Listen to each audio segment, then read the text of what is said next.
Character number 3, my personal favorite, been around this entire comic book series. She's the busiest character within the entire comic verse. She's made trips across the realms multiple times in different stories. She's Guardian. Her birth name isn't Guardian, but she's earned the name Guardian because she was tasked with raising all the Idaji. What are the Idajis, you might ask? I know you've been watching my videos over the past weeks about the prophecy.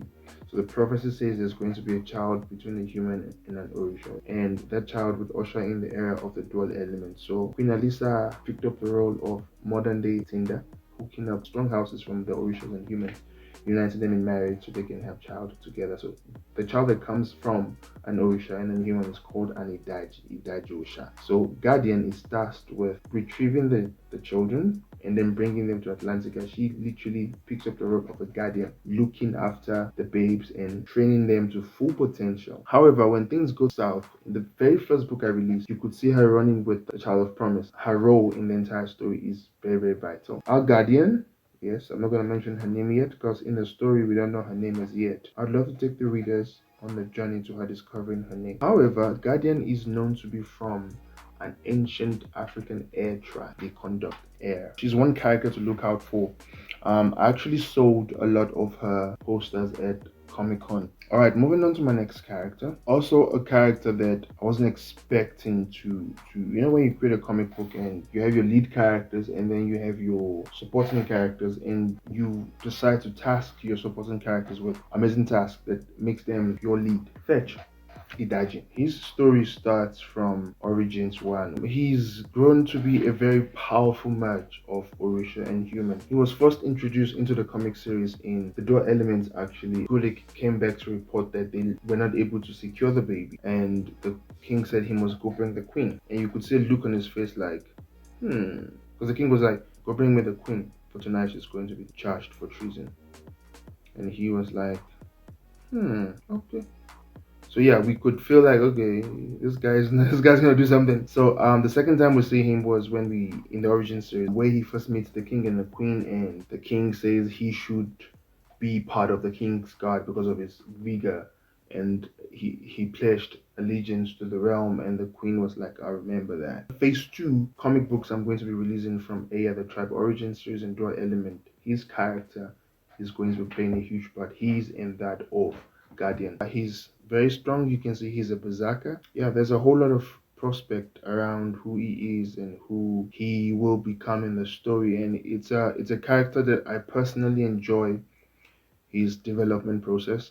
He's been designed by 3 artists at the moment, and every time something gets taken out, something gets added, he's just got this vibe. All right, so yes, his character has a lot of prospects within the entire comic verse, and I believe that he has a huge part to play in the unfolding of the dual elements as well as the origin series. Character number 4, we're going to be speaking about the Prince Gulik. The first time we see Gulik was when he returns from the mission to bring back the Child of Promise, and he tells his father that, sorry dad, we failed you. And you can sort of see the relationship he has with his father. His father, the king, Abedna, was scolding him, and he was like, okay dad, what's new?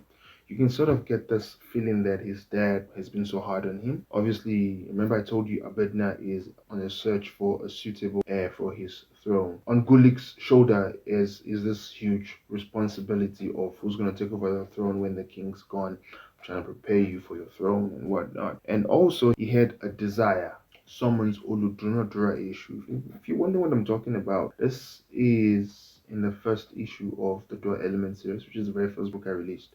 The digital copy is available for free online. Just go to the website and read. He gets visited by this entity who offers him power in exchange for something, which I'm not gonna dwell on right now.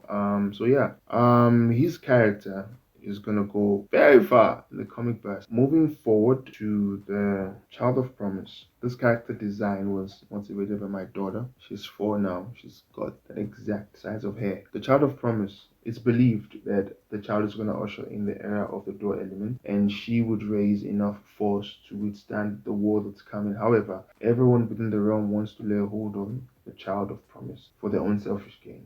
humans. At this point in time, she's still a baby. We're going to see her as a baby, and then the next few issues, she's going to be of this age. She and other Idajis are going to lead a couple of, kiddies book series, because we're going to follow these characters from very young age, the journey as kids into teenagers, and then full-grown adults, at the time where the war requires them to defend the realm. Other characters involved in the entire story is Janje Balogun, which the first time we saw him actually was in the Door Element, where he had fully ascended into the role of the Lord Mage. And then we go back to the origin series, where we introduce him as the captain aboard the Atlantic Voyager.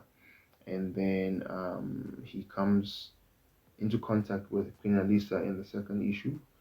So yeah, it's quite the tribe is quite filled with very, very interesting characters. We have Janje Balogun's father, Ifashina, who is the current spiritual leader to the Oduduwa civilization within the Nubian Empire. Several other characters. We also have Akintunde as well, who is believed to be the father of Ibeji. I'm thinking of speaking about one more character. Alright, these characters have not featured yet within the comic verse, but they are known as Bata and Bete. They are siblings from the Water tribe. They are able to shapeshift when they're outside water into humans, and then when they're inside water, they take this form, Bata and Bete. They're also going to be joining the tribe in the Draw Element series. Let's just say something will happen in the future of the story that will require them stepping up and taking part in very powerful decision making within the entire comic verse. We have a handful of characters with a lot of potential of getting developed into bigger characters going forward. So yeah, that's the tribe. Thank you so much for joining me on this one. I appreciate the support. Please, if you like this content, like this video, subscribe, and share. Cost you nothing. Alright, catch you on the next one, guys. Have a wonderful one. And it was about the Child of Promise being smuggled across realms for the execution. She was smuggled by the Guardian and the Queen Alice's orders. The realm war brought about